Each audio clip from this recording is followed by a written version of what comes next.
tentu kita belum maksimal melaksanakan apa yang dicontohkan oleh Rasulullah kepada kita.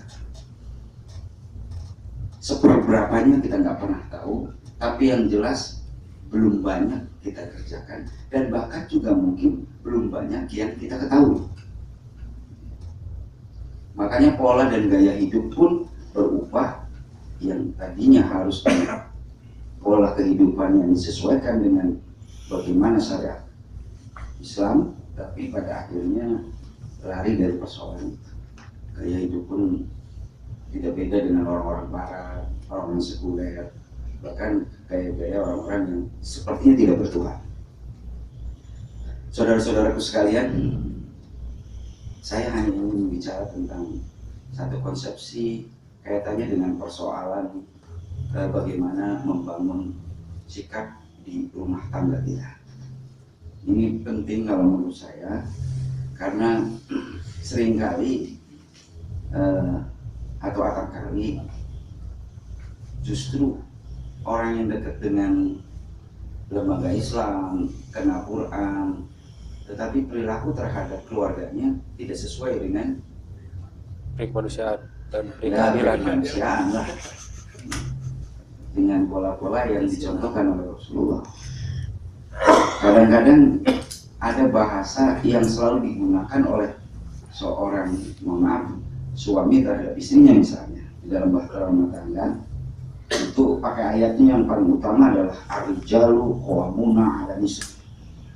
Kalau udah bahasa ar-rijalu qawwamuna 'alan nisa, maka sepertinya perempuan itu harus nurut sama kita. Mau tidak mau, suka tidak suka. Kalau enggak, dosa. Kalau enggak akan mungkin masuk surga. Titik. Gitu. Harus nurut. Benarkah seperti itu? Ya, kalau yang belum nikah kayak Mas Firman, Mang Sam, ya. Ya belum. Kecelakaan ya kemarin. Bagi pelajaran saja.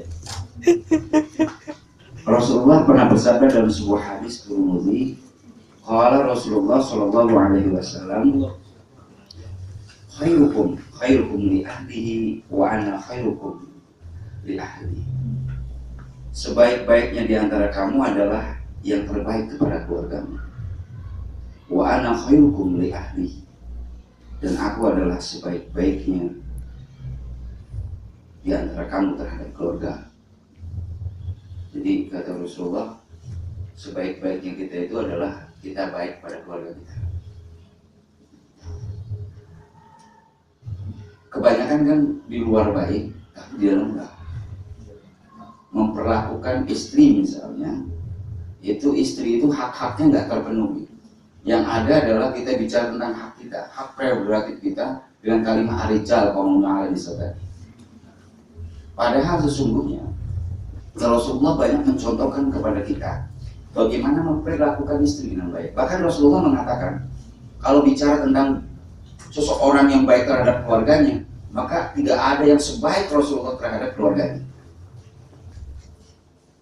Kita laki-laki kadang-kadang kan egoisnya tinggi, ngerasain nyari uang, ngerasain capek, banting tulang dari pagi, bahkan kadang-kadang nginep karena memang harus nginep. Dan kemudian kita menganggap dengan itu cukup, dan kemudian menganggap bahwa istri harus memperlakukan kita lebih. Ya itu dari ayat itu dikeluarkan. Bahkan ada juga hadis-hadis yang dikeluarkan. Hadis-hadis yang dikeluarkan diantaranya adalah kalau mau masuk surga gampang, taati sama suami. Ada lagi hadis yang mengatakan kalau saja Allah memperbolehkan makhluk itu disembah, maka suami itu harus kamu sembah. Wah itu yang pakai biasanya. Ya untuk nakutin istri. Sehingga istri itu kadang-kadang merasa tertekan secara psikologis terhadap kita. Kitanya sih nggak ngerasa, atau mungkin kita ngerasa tapi kita malah bangga.